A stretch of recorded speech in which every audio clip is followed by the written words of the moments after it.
Hi, my friend, Caleb Johnson here, and I have a huge question to ask you, real estate investors. How would you rate your level of personal discipline on a scale of 1 to 10?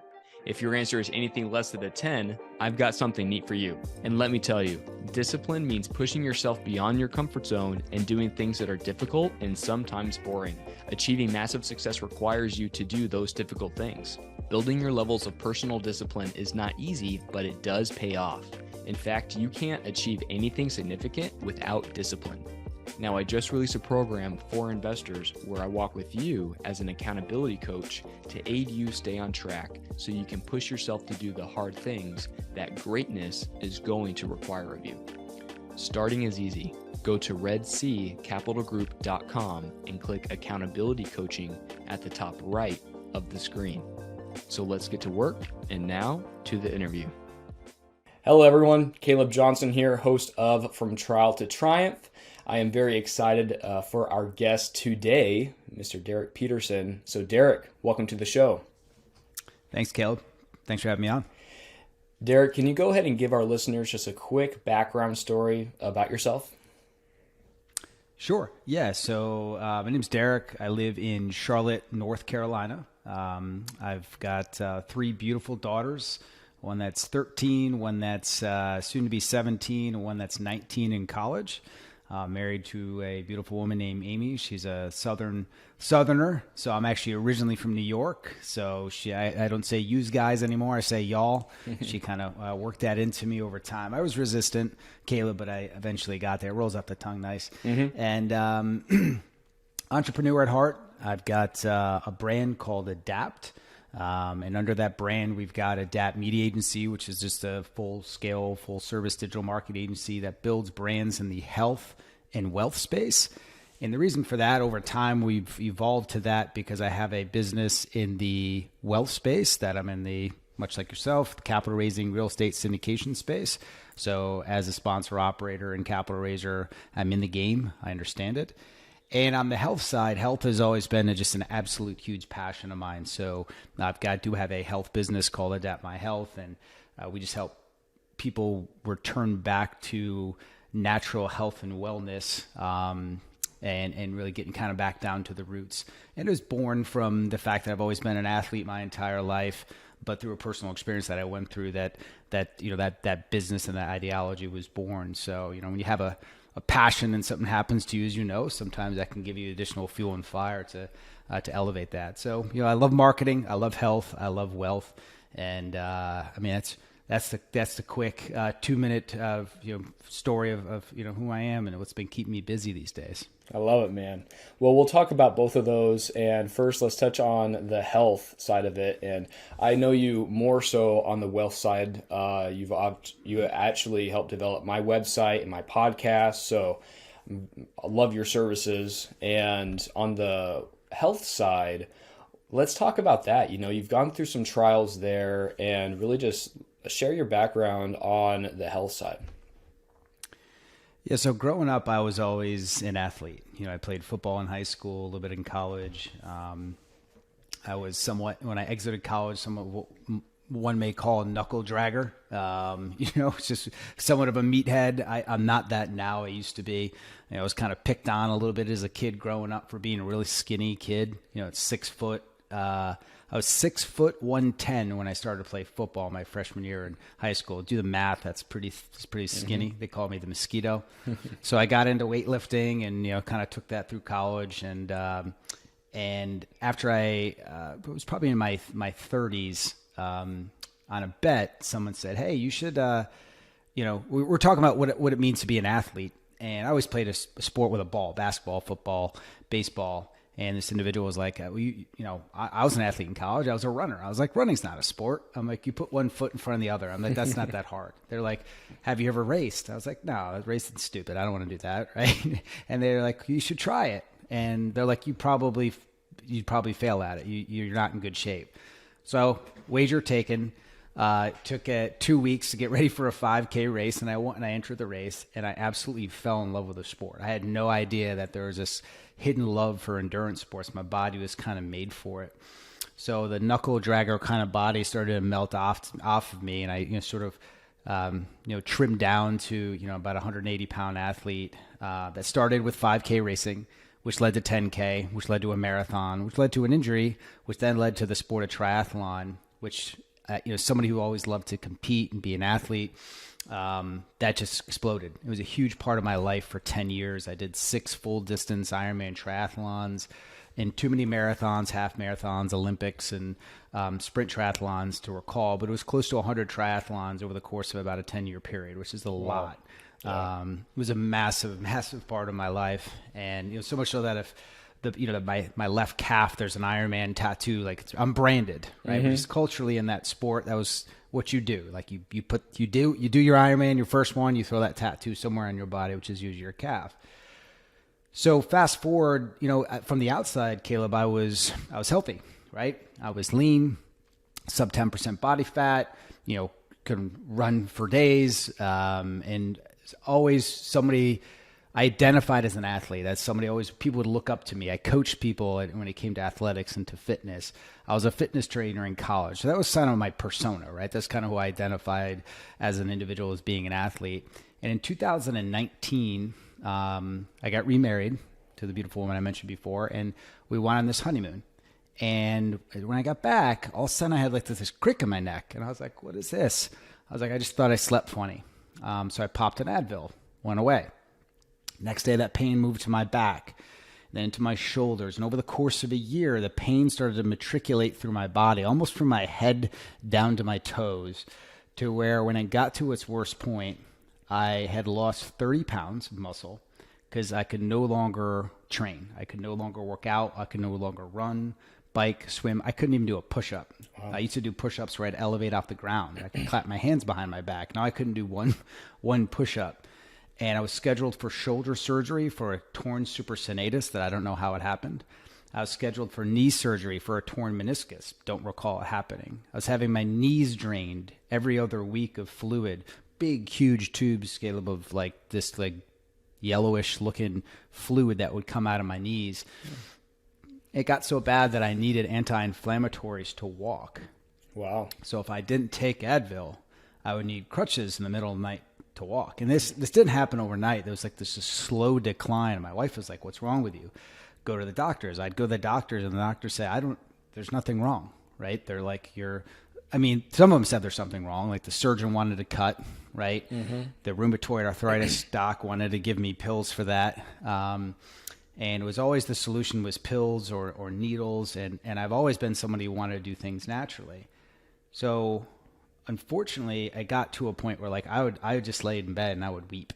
Wow. I went from, as I mentioned before, being that athlete that always was strong and fast and Ironman, right? Mm-hmm. To I needed crutches in the middle of the night to go use the restroom. And it was awful.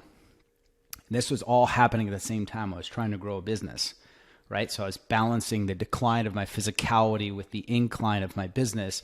And it was this weird dichotomy that I was trying to deal with.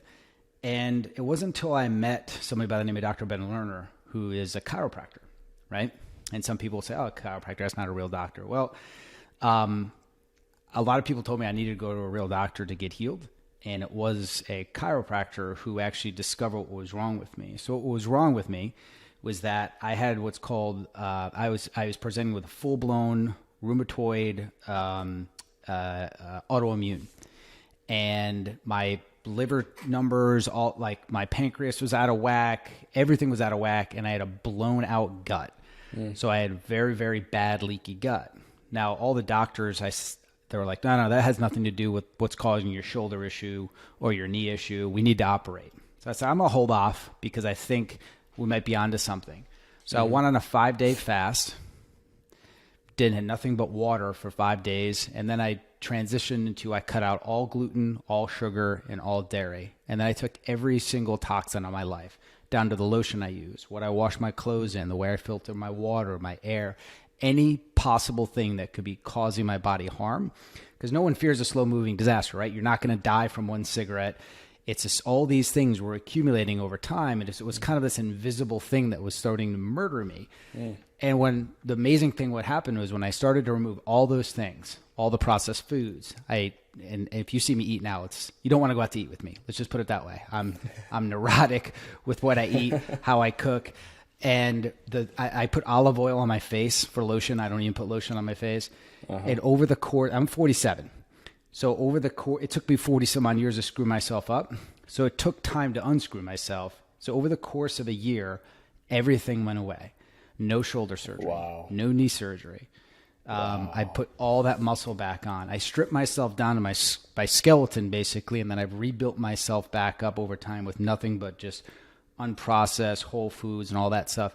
At 47, nothing hurts. I go out and I ran to 7 miles yesterday, no problem, right? I weight train every day. I sleep like a baby. I don't need caffeine. I don't need any of that stuff. And it was all by being absolutely, I mean, I was forced to. It was either that or succumb to a life of just taking pharmaceuticals in my 40s, which if you look around, a lot of people do that. But I was like, there's got to be another way. I was like, everything can't be wrong, right? And it's systematic. So when we looked at the system, it came down to food. It came down to toxicity. I removed it all naturally. And from that, my health business was born. And my partner in that health business is Dr. Ben Lerner. So that was a health journey that you can tell from my voice inflection I'm incredibly passionate about, because I see so many people right now are going through similar things, whether it's manifesting as cancer or diabetes or any of the other things. It can be healed. And I'm living proof of that from somebody who was top of the athletic world, competed internationally, to bottom of the barrel and then climb my way back up. I just did it the right way. So it was quite a journey, man. It took about a year, but something that I'm proud of and would love to hear and help others that face similar struggles. Yeah, I love that, and I actually had no idea your story about that. That is so cool. And do you think running that many triathlons and that many Ironmans, is that what contributed to that? So it wasn't that, it's funny you asked that. It's not the running, because it's funny when you look at my knees now, because they x-ray them, they look at the space between your knees, if there's bone on bone, if there's hip issues. I have none of those issues. I focused a lot on form and all that stuff. So I have no problems with my shoulders, my knees, or any of that stuff. What it was that when you're a long distance, long endurance athlete, you need to eat a lot of calories. So to me, back in the day, a calorie was a calorie. I'd eat whatever, right? Bowls of cereal, cookies, Fig Newtons, and I would just stay lean. So on the outside, I looked strong, but on the inside, I was killing myself, right? That microbiome was getting messed up. All the bugs and bacteria and viruses, the good ones and the bad ones that live and coexist in your gut, were starting to not get along. And when you get leaky gut, which a lot of people don't understand what that is, it can ruin your life. And it's somewhat of a silent killer, but it was all the sugar, all the dairy, and all the gluten, which our body is not really supposed to be eating. And but I ate a ton of it because I could, and I didn't gain weight. So I had most people, when they eat a lot of bad food, the byproduct is they gain weight, right? And they're like, okay, I should probably stop eating that, right? To me, I looked fine, and I continued to burn those calories. Because Caleb, average workout on a Saturday as an Ironman athlete was, I would go ride 80 miles and get off and run 8. Right, and you're out there for 5 hours, and you're burning roughly 1,000 calories an hour plus your maintenance calories just for everyday breathing and living. You're looking about 7,000 to 8,000 calories I need to eat that day. Try to eat 7,000 to 8,000 calories clean. That's a lot. Yeah, it's a lot. Clean. Really hard, right? Mm-hmm.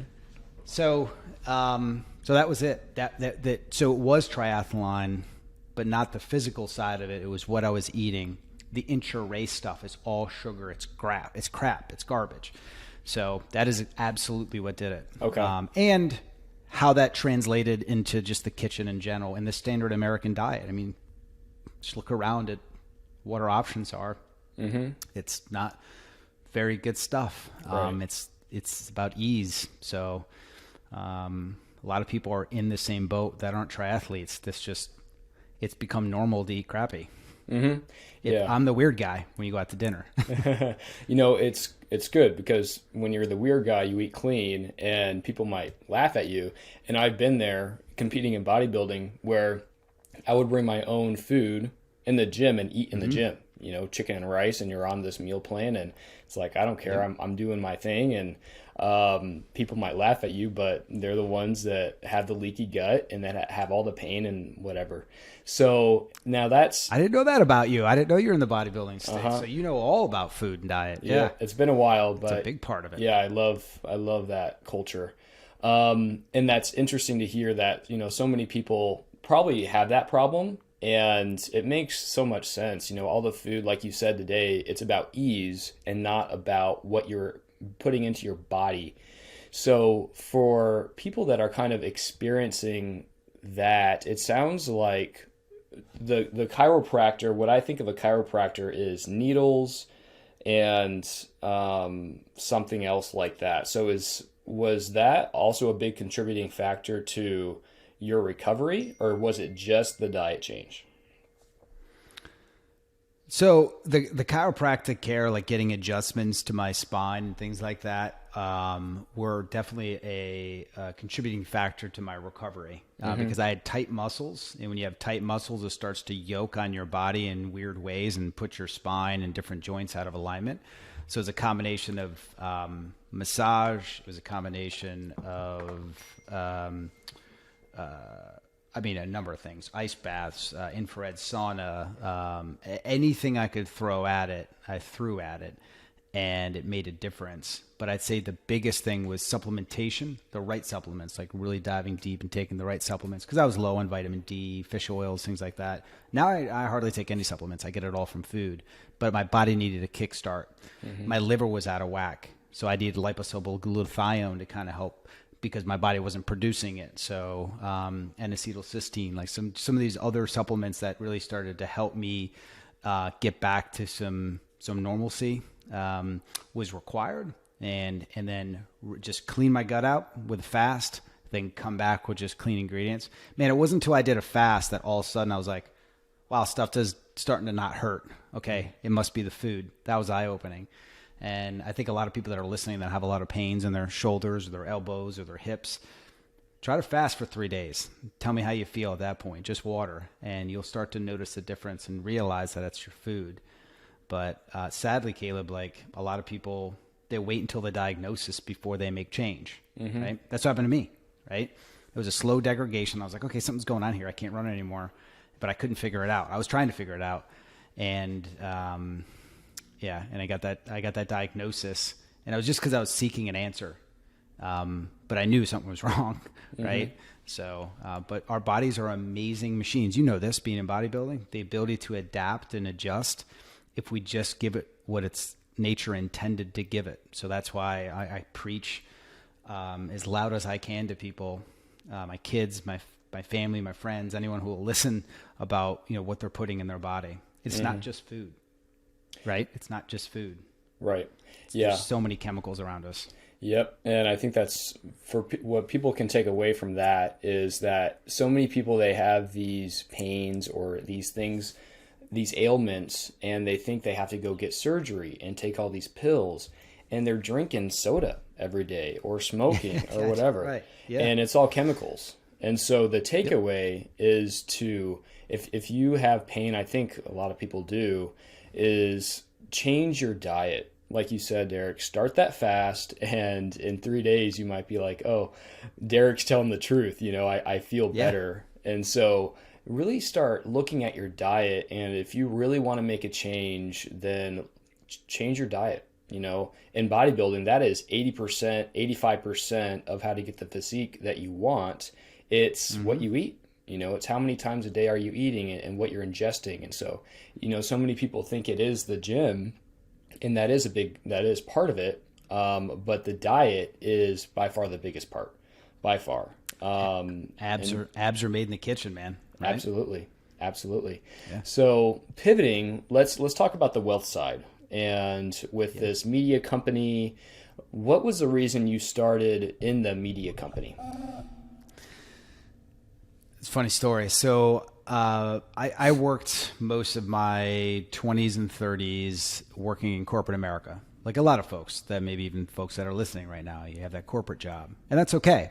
I think it's okay to have the corporate job. It's an opportunity to kind of learn some skills on someone else's dime and get some experience, build some networks until you develop the overall business acumen and courage perhaps to be able to go out on your own. I wish I went out on my own earlier, right? Young like yourself. And so what I did is I was in OR medical device sales for about 10, 15 years, and I decided to open my own medical distribution company. And I had I had two of them over the course of I think it was about 6 years in my 30s, mid to late 30s, kind of creeping into my 40s, and had wild success. I mean, just hit a few products at the right time and scaled a few sales teams to over 2,500 medical distribution reps across the country, and it went great. But then what would happen was, at a snap of a finger, Medicare would change their rates or just completely cut that they're paying for something, and what we had built our business on as a distribution company was gone. Like literally just within a light switch. So now your entire business is imploded and you were forced to redesign. So we'd build new products and then we'd scale that up over 6 months to a year. Boom, Medicare changed its rates again. And you're like, oh my gosh, how many times are we going to do this, right? So after about, 4 or 5 cycles that I don't remember, I said, you know what? I just started to get burnt out. I went through a divorce and I went through getting remarried, and I got to this point in life, which I think a lot of us do in your late 30s and 40s, where you start to wake up a little bit. You start to realize that perhaps it's time to start doing things that fill my heart and fill my soul, and do things not for money, but do them because they're a passion. And I said, you know what, screw it. We're doing this, right? So my now wife and I, things that I was passionate about when I had that medical distribution business was I enjoyed the marketing aspects of things. I enjoyed creating the marketing, the plans, the branding, the programs. It allowed me to be creative and to develop structure. So I like those things, building things. And I also had this love and affinity for travel, a wild passion for it. And I told my wife, Amy, I said, she was a dental hygienist. I said, I got a wild idea. I said, why don't we open up a travel agency? You'll run that. And we'll immerse ourselves into the travel space. And by doing that, we'll travel a lot. And then also when we travel, we can write it off, bonus, right? Mm-hmm. And then secondarily to that, I'm going to open up a marketing firm, because that way we can work, as we grow this business, from anywhere in the world. And so while we're traveling, we can work, right? So I have my kids every other week. So when I have my kids at my home, when I don't, we'll be somewhere else. I'll have a great time. So she's like, you're crazy. But a year later, after we got engaged, I planned a honeymoon around the world. We were going to completely circumvent the globe. I said, at that time, when that year comes, I said, I want the marketing company to be open, and I don't want you to be a dental hygienist anymore, and you're going to be full blown in having this travel agency. Seemed like a wild concept. That was like 2018. So 2019 rolls around in September, and we did it. I had 2 clients. I told my medical distribution partners, said, hey, you know what, man, I'm done. I didn't even ask for a buyout. That's how sick I was of it. I was like, it's all yours. And we we started to go west and went all the way around the world. We went to Hawaii, Philippines, Bali, Thailand, Europe, and then back, and had an incredible time. I lost one of my clients while I was over there, but I picked one up. And it was somebody by the name of Whitney Sewell at LifeBridge Capital. Mm-hmm. Maybe you've heard of him. Mm-hmm. So, and he needed his website redesigned. And I had one developer and me. That was the company. And I was sitting in like a thatched hut in Bali with crappy Wi-Fi, trying to figure out how we were going to build a website about an industry I didn't know anything about, right? So what's wild is we built that site, and I ended up going on Whitney's podcast, and I had an opportunity to talk about marketing to other people in the capital raising space. So my phone started to ring, and I put our name at the bottom of the website, like proudly built by a .media agency. So people will go to Whitney's website because he blew up, and because he blew up, I started to blow up.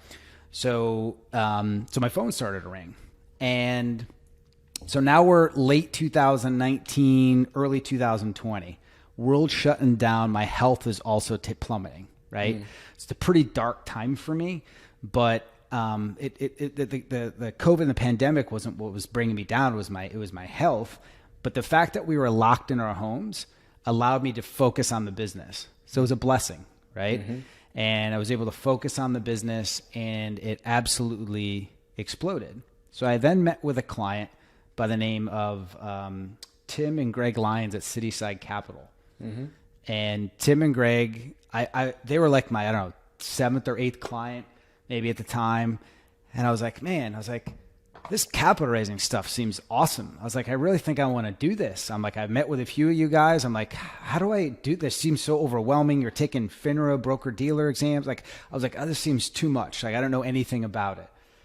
And they're like, man, you do good marketing for these kind of companies. You should just start to build your brands a little bit more. And he goes, eventually someone may just want to partner with you, and you can get into the space as the marketing guy. And I was like, huh, that's a good idea.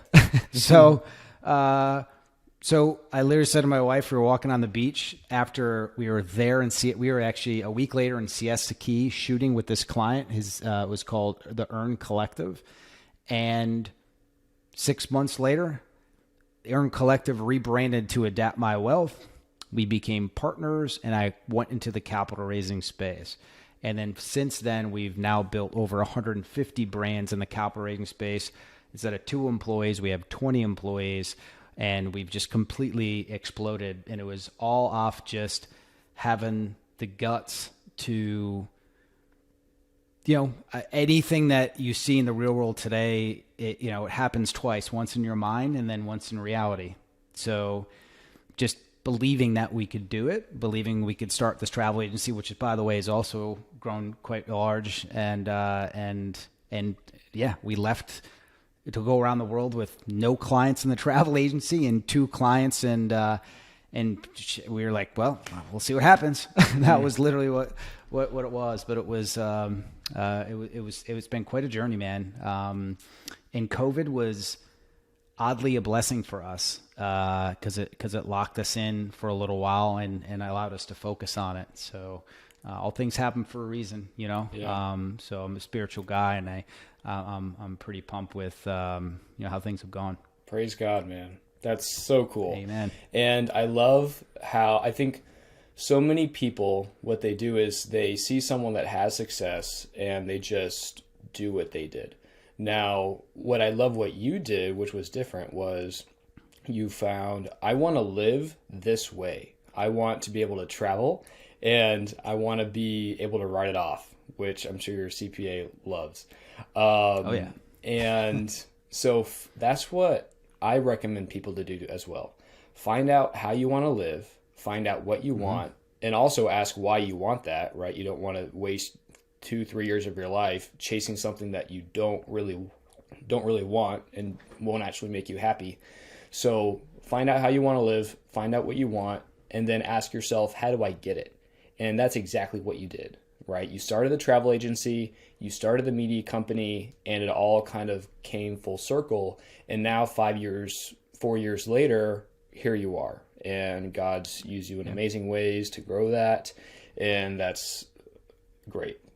Now, Whitney Sewell, real quick, Whitney Sewell, he has one of the longest, I think, daily real estate standing podcasts that they post every day. And I think they have like episode 1600 or they're approaching 1700.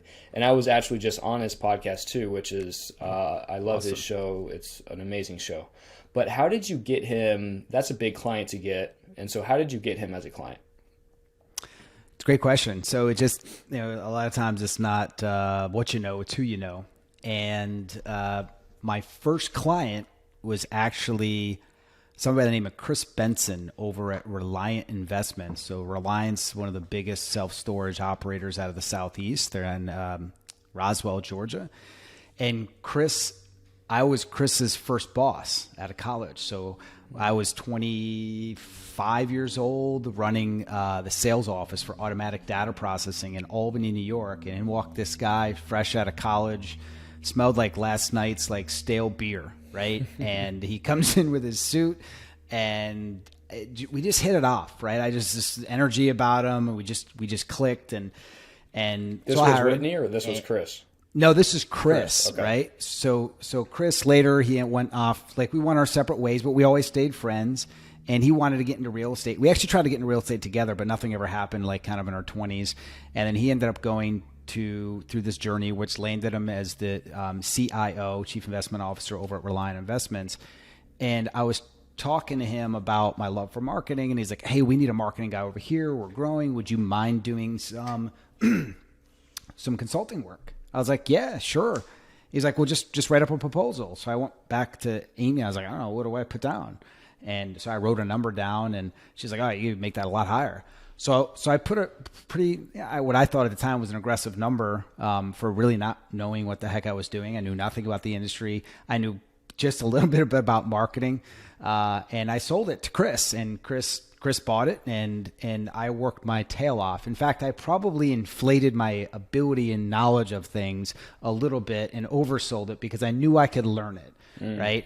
So one of the things I asked for was Facebook marketing. No idea how to do it, right? But I was up until like 4 a.m. watching YouTube videos trying to figure it out. And I did, and we executed it, and it worked. And I stayed with them for, quite some time. But Chris knew Whitney. So Chris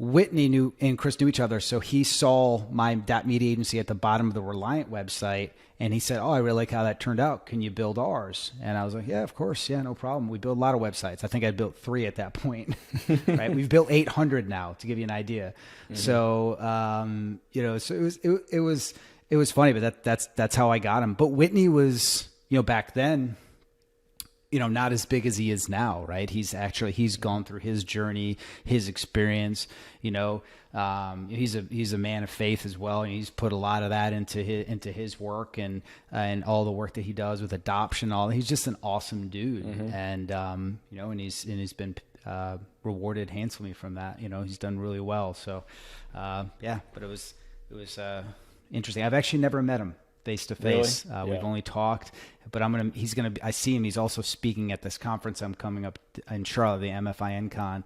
And so I'm looking forward to meeting him, face to face, shaking his hand. Because there's a few people that if I didn't have those connections, if those things just didn't line up, we wouldn't be where we were. When you start to go backwards, as Caleb, and dissect, I'm like, how did I get here? How did this all happen?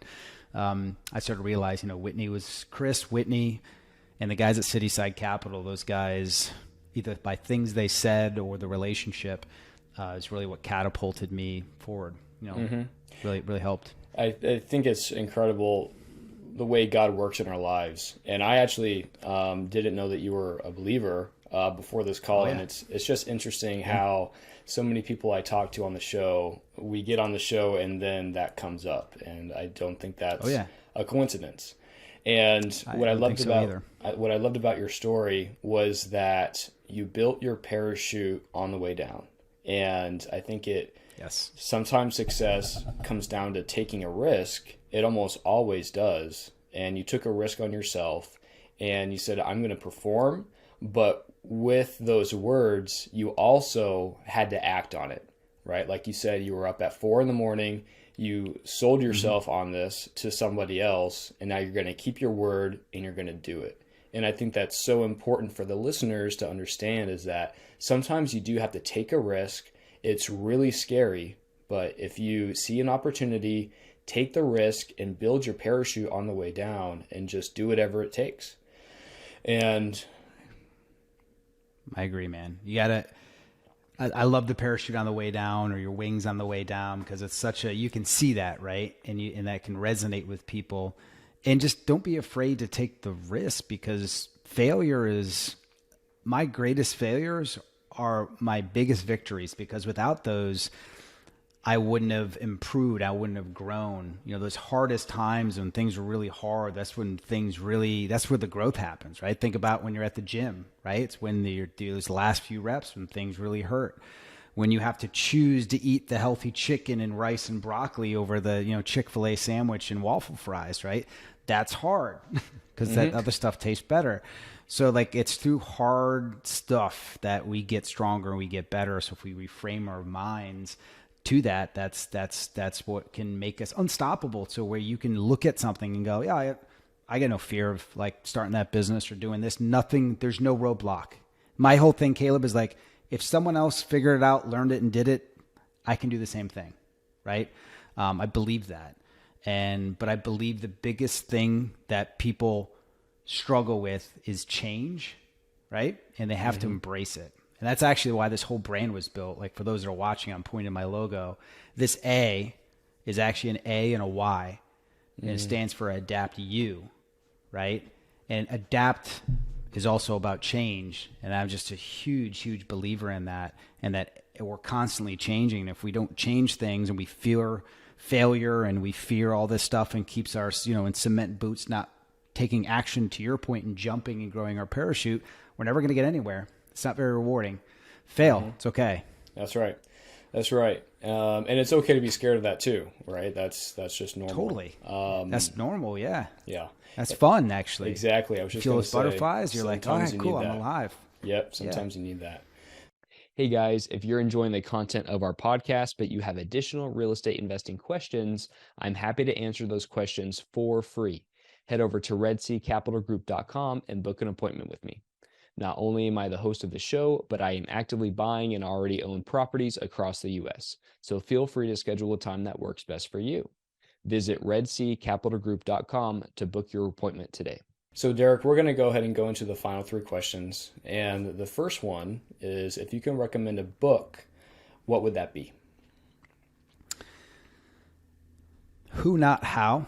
I know you're familiar with that book. And I'm actually not sure who wrote it, but it's a pretty simple concept. You can almost pick it up from the title, but that's really helped my business grow is understanding, and it really focuses on bringing in the right people, bring people into your life that the who, and not how. I mean, obviously how is important too, but having those key people in there that you can't do everything yourself. So building that team around you and having other key people is important. So as entrepreneurs, we tend to be solopreneurs, kind of do it my way or no way. I was guilty of that, and that book really elevated and changed me. And Derek, number 2 is, if people want to learn more about you and what you do, where's the best place for them to do that at? Yeah, so gosh, we have a lot of websites out there. Being a marketing guy, I've got a lot of websites. But if you, I know we talked about a lot of things today, but if on the marketing side, it's a great place to get in touch with me. It's just adaptmediaagency.com, or you can do Derek@adaptmediaagency.com. Is a great place to get in contact as it relates to marketing or just getting in touch with me. Anyone who's interested in travel, they can go to amyandderek.travel, or just Google Amy and Derek Travel. You'll find us. So if you ever want to talk travel, it's a huge passion of mine. So they can find me there as well. And number 3 is, if you can share one final thing with our listeners that they can take away from today's show, what would that be? I think I'll piggyback on what I just said a second ago, which is, the only constant in life is change. Yet it's the thing that I think people fear and resist the most. So if you look at change through a little bit of a different view, and you look at the pain and the struggle of change as progress, not pain and struggle as, hey, this is right where I need to be right now, right? When it's in the gym and it hurts, or business is really struggling, it's stressful, I'm like, whoo, I'm in my wheelhouse. This is where it's at. This is where I want to be, right? I think most people, they think the other way, which is natural, right? And that, I think, will your perception of difficulty and struggle will also morph and adjust, and you'll just become unstoppable. Because when you see the pain of change and the struggle and discomfort as beautiful, you're unstoppable. Derek, thank you so much for being here. I gleaned a lot from this conversation, and just really appreciate everything you've done for me and everything you've shared today. So really appreciate you being here. I appreciate you, brother. Amen. All right, everyone, thank you for tuning in. We'll catch you next time. It's time to grab your victory. Find us on the web at redseacapitalgroup.com and follow us on Instagram and Facebook at Red Sea Capital Group.